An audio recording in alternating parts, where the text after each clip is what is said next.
नमस्कार दोस्तों, स्वागत है आपका अपने न्यूज़ यूट्यूब चैनल पर। हमारे जितने भी कर्मचारी हैं, पेंशनधारक हैं, उनके लिए बहुत ही अच्छी खबर निकलकर सामने आ रही है। आज हम आपके लिए लेके आए दो बड़ी खबरें जो हमारे कर्मचारी और सैन्य कर्मचारी हैं उनसे संबंधित हैं। दोस्तों, जैसा कि आप सबको पता है, दशहरा आने वाला है 24 अक्टूबर को, और उससे पहले कर्मचारी को बढ़े हुए वेतन के साथ प्रमोशन का लाभ भी दिया जा रहा है। स्क्रीनिंग समिति गठित की गई है और विभागों को निर्देश भी दे दिए गए हैं। वहीं जो हमारे सैन्य कर्मचारी हैं उनको लेकर भी बड़ी अपडेट लेकर आए हैं। हम आपको इस वीडियो में बैक टू बैक बताएंगे क्या कुछ कहा है सरकार ने। तो बिना किसी देरी के हम वीडियो को स्टार्ट करते हैं। अगर आपने चैनल पर फर्स्ट टाइम विजिट किया तो चैनल को जरूर सब्सक्राइब करें और वीडियो को भी लाइक करें। बिना किसी देरी के दोस्तों हम वीडियो को स्टार्ट करते हैं। जो आज की मेरी लेटेस्ट अपडेट है वही आपके साथ शेयर करने जा रहे हैं। दशहरा में लाखों कर्मचारियों को मिलेगा बड़े वेतन के साथ प्रमोशन का लाभ, स्क्रीनिंग समिति गठित, विभागों को निर्देश। जी हाँ दोस्तों, हमारे जितने भी कर्मचारी हैं, लाखों कर्मचारी हैं, उनको बड़े वेतन के साथ प्रमोशन का लाभ दिया जाएगा। मुख्य सचिव द्वारा विभागों को निर्देश दिए गए हैं। हम बात कर रहे हैं दोस्तों बिहार कैबिनेट बैठक में लिए गए निर्णय के बाद अब राज्य कर्मचारियों को प्रमोशन, नियमित वेतनमान सहित अन्य सुविधा देने की पॉलिसी का फैसला किया गया है। मुख्य सचिव आमिर सुबहानी द्वारा सभी विभागों को प्रमोशन के निर्देश दिए गए हैं। बिहार में 2016 से अधिकारी कर्मचारियों के प्रमोशन पर रोक लगी हुई थी। मुख्य सचिव के आदेश के बाद अब सभी विभागों के अधिकारियों को प्रोन्नत करने की प्रक्रिया शुरू की गई। वहीं पदोन्नति के 76,525 पद जो रिक्त थे उन पर नियमित अधिकारियों की तैनाती की जाएगी। राज्य कर्मचारी को पदोन्नति के लिए खाली 76,525 जो पद हैं उनको जल्द ही प्रमोशन के जरिए भर दिए जाएंगे। ये विभाग ने फैसला लिया है और जो प्रक्रिया है वो शुरू कर दी गई है। प्रमोशन के बाद कार्यकारी प्रभार देने पर भी विचार किए जाने को लेकर सामान्य प्रशासन विभाग द्वारा हर विभाग में स्क्रीनिंग समिति गठित किया गया। हम आपको बता दें कि दशहरा के बीच अधिकारी कर्मचारियों को प्रमोशन का लाभ दिया जाएगा।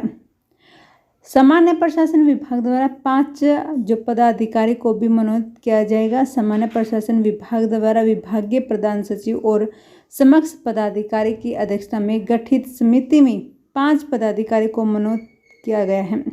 इसमें विशेष सचिव रचना पाटिल के अलावा संयुक्त सचिव किशोर कुमार प्रसाद, उप सचिव गुलफान अहमद, जगदीश चौधरी और रविंद्रनाथ जी शामिल हैं। दोस्तों, स्क्रीनिंग समिति में अपने अपने विभागों के अपर मुख्य सचिव के अलावा प्रधान सचिव, सचिव और विभाग अध्यक्ष समिति के अध्यक्ष होंगे। समिति के 4 सदस्यों में एक वित्त विभाग के प्रतिनिधि के अलावा सामान्य प्रशासन विभाग द्वारा मनोनीत पदाधिकारी, एक SC/ST समुदाय के पदाधिकारी और एक अल्पसंख्यक समुदाय के पदाधिकारी भी इसमें शामिल किए गए हैं। अधिसूचना जो जारी की गई थी दोस्तों, जो समिति के अनुशंसा पर नियुक्त पदाधिकारी के अनुमोदन के बाद ही पदोन्नति के उच्चतर पद के प्रभाव सहित वेतनमान से संबंधित आदेश जारी किए जा सकें। सामान्य प्रशासन विभाग द्वारा इसकी अधिसूचना जल्द ही जारी कर दी गई है। ऐसा माना जा रहा है कि जो खाली पद थे 76,525 उन पर जल्द ही राज्य कर्मचारी को प्रमोशन देकर इसने बढ़ाया जा सकता है। हालांकि प्रक्रिया शुरू होने के साथ ही राज्य सरकार के खजाने के वेतन की मौजूदा राशि में 25% तक अतिरिक्त बोझ पड़ेगा। जो दोस्तों कैबिनेट की मंजूरी के बाद सामान्य प्रशासन विभाग के गाइडलाइन जारी किए गए थे, जिसके बाद स्वास्थ्य विभाग ने अपने सभी कार्यालय के प्रमुख से ब्यौरे की मांग की गई थी। स्वास्थ्य विभाग के निर्देश प्रमुख ने सभी विभागों के प्रमुखों को पत्र जारी किया गया था, जिसमें कहा गया था कि 17 अक्टूबर तक पदोन्नति संबंधी मामले को लेकर जानकारी उपलब्ध कराई जाएंगी। वहीं शनिवार को भी कई कार्यालय खुले थे। 50,000 से अधिक जो कर्मचारी को प्रमोशन का लाभ मिलेगा, इसके साथ ही उनके वेतनमान में वृद्धि भी देखी जाएगी। दोस्तों, ये दशहरा पर हमारे लाखों कर्मचारियों और पेंशनरों को एक बड़ा तोहफा दिया गया है। वहीं हम बात करते हैं आज की हमारी दूसरी बड़ी अपडेट है उसके बारे में। जी हाँ दोस्तों, जो हमारे सैन्य कर्मचारी हैं और जो सरकार ने फैसला लिया है हमारे कर्मचारियों के लिए, पेंशनधारकों के साथ साथ जो हमारे सैनिक कर्मचारी हैं उनके लिए, क्या कुछ कहा है वही हम आपके साथ बताएंगे। दोस्तों, हम बात कर रहे हैं समान एमएसपी की। सेना, नौसेना, वायुसेना के सभी रैंकों के लिए एक संवैधानिक प्रावधान जारी किया गया है। क्या कुछ कहा है दोस्तों इसमें?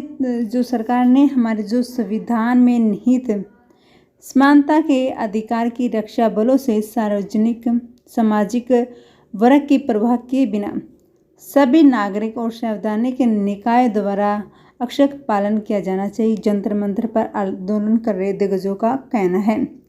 सशस्त्र बल के कर्मचारियों द्वारा उनकी सेवा के दौरान सामना की जाने वाली अद्वितीय चुनौती और कठिनाई का समाधान करने के लिए सभी रैंकों के लिए भारतीय सशस्त्र बल में सैन्य सेवा वेतन की शुरुआत की गई। कुछ पहलुओं को ध्यान में रखते हुए भारतीय सशस्त्र बलों में एमएसपी की शुरुआत की गई। जैसा कि बताया गया, जोखिम और कठिनाई। सैन्य कर्मचारी अक्सर चुनौतियों द्वारा वातावरण में काम करते हैं, उन्हें चोट, मृत्यु के जोखिम का सामना करना पड़ता है। कुछ क्षेत्र होते हैं संघर्ष के, ऊंचाई के, दुर्गम इलाकों में तैनात किया जाता है। अक्सर जम्मू और कश्मीर, उत्तर पूर्व सेक्टरों में विभिन्न अभियानों के दौरान अपने जवानों की जान जाने के बारे में सुनते होंगे। अतिरिक्त वेतन इन जोखिम और कठिनाई से भरपार है। दोस्तों, जो ऑपरेशनल मांगे हैं, सैनिक को हर समय ड्यूटी के लिए तैयार रहना आवश्यक है। उन्हें बिना किसी पूर्व सूचना के सक्रिय ड्यूटी या आपातकालीन तैनात के लिए बुलाया जा सकता है। जवानों की ड्यूटी 8 घंटे की सिविलियन कर्मचारी की कार्यालय ड्यूटी की तरह शिफ्ट वाली ड्यूटी नहीं है, वे 24 घंटे ड्यूटी पर हैं। एमएसपी सैन्य सेवा की अप्रत्यक्ष प्रतिक्रिया को स्वीकार करता है। रक्षा में व्यावसायिकता सेना में एक जो पेश के रूप में मानते होते हैं, एमएसपी भारतीय सशस्त्र बलों की वेतन संरचना को अंतर्राष्ट्रीय मानकों के रूप में बताया है। यह सैन्य सेवा के लिए आवश्यक अद्वितीय कौशल, प्रशिक्षण और संपन्न को स्वीकार करता है। इसके अतिरिक्त वित्तीय प्रोत्साहन देने से अनुभवी और कुशल कर्मचारी को बनाए रखने में मदद मिलती है और सैनिकों के बीच मनोबल और प्रेरणा को बढ़ाया जाता है, जिससे कर्तव्य के प्रति उच्च स्तर की प्रतिबद्धता सुनिश्चित होती है। वहीं तुलनीय मुआवजा, प्रतिभा को आकर्षित करना, ऐसे जो यानी कि तुलनीय मुआवजा एमएसपी सैन्य कर्मचारी के मुआवजे को अन्य सरकारी कर्मचारियों में उनके नागरिक समकक्ष के मुआवजे के करीब लाया गया है। यह सशस्त्र बलों के सेवारत व्यक्तियों के लिए उच्चतम और न्याय संगत वेतन संरचना सुनिश्चित करता है। एक नागरिक कर्मचारी के काम की जो प्रकृति को कभी भी सशस्त्र बल को कार्मिक के बराबर तुलना नहीं की जा सकती। सैनिक हमेशा ड्यूटी पर रहते, भले छुट्टी के दौरान हो, उन्हें किसी भी समय बुलाया जा सकता है। प्रतिभा को आकर्षित करना, यानी कि जो आपकी एमएसपी की शुरुआत संभावित भर्तियों के लिए सशस्त्र बलों में करियर को और अधिक आकर्षित बनाते हैं। वित्तीय प्रोत्साहन एक आकर्षक कारक के रूप में कार्य करता है, जो व्यक्ति को सैन्य सेवा को एक व्यवहारिक और पुरस्कृत करियर विकल्प के रूप में मानने के लिए प्रोत्साहित है। दोस्तों, ध्यान में रखना चाहिए कि एमएसपी सैन्य कर्मचारी के लिए मुआवजा पैकेज को सिर्फ एक घटक है, जिसमें मूल वेतन, अन्य वेतन और अन्य लाभ भी शामिल है। एमएसपी की शुरुआत कर्तव्य के दौरान सैन्य कर्मचारी द्वारा सम्मान किए गए बलिदान और चुनौती को स्वीकार करने और सराहना करने में मदद करता है। वहीं दोस्तों, जो बताया गया है, एमएसपी सैन्य कर्मचारी अपनी अद्वितीय ड्यूटी की प्रक्रिया के लिए प्रदान किए गए हैं, जिसमें जोखिम और कठिनाई शामिल है।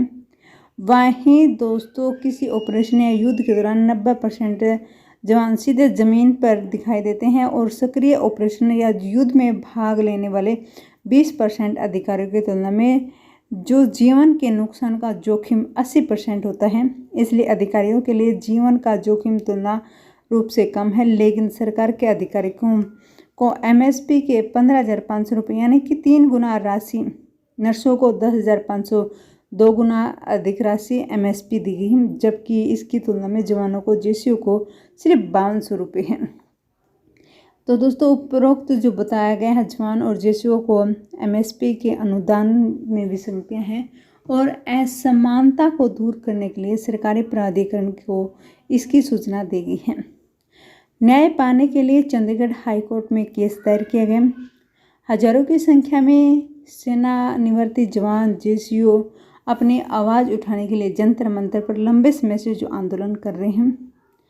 संवैधानिक प्रावधान भारत के संविधान 14 के अनुसार यानी कि जीवन जीने का जो अधिकार, समानता का अधिकार स्थापित किया जाना है, क्योंकि एमएसपी जोखिम और कठिनाई को कवर करने के लिए है। भारतीय सशस्त्र बल के सभी रैंकों को समान वेतन दिया जाना चाहिए। नर्सिंग अधिकारी जो शायद ही किसी भी सक्रिय ऑपरेशन में भाग लेते हैं, उन्हें एमएसपी के रूप में 10,500 रुपये दिए जाते हैं, जबकि जवानों जेसीओ की तुलना में उनका जोखिम बहुत ही कम होता है, लेकिन एमएसपी केवल 5200 रुपये होती है। एमएसपी में समानता लाना छठी सीपीसी के सिफारिश के साथ इसकी स्थापना के बाद एक लंबे समय से लंबित मांग रही है और हमारी सरकार से इस मुद्दे को हल करने के लिए किसी भी कोई समिति नहीं सुनी या गठित नहीं की गई। जायज़ मांग को भी नाजायज़ करना किसी समस्या का समाधान नहीं है। किसी भी पेशे में वेतन निश्चित रूप से एक प्रेरक मानता है। रक्षा बलों में सेवा देश के लिए बलिदान के अलावा एक पेशा भी है। हमारे जवानों का मनोबल बढ़ाते हुए सरकार को कथित पर विचार करना चाहिए और असमानता एमएसपी के अनुदान में और सभी रैंकों को एमएसपी की राशि दी जानी चाहिए, क्योंकि कमीशन अधिकारी प्रतिमाह 15,500 रुपये एमएसपी प्राप्त करता है। दोस्तों, ये थी आज की मेरे 2 लेटेस्ट अपडेट। आशा करते हैं आपको वीडियो अच्छी लगी होगी। वीडियो अच्छी लगे तो लाइक ज़रूर करें। धन्यवाद। जय हिंद, जय जवान, जय किसान।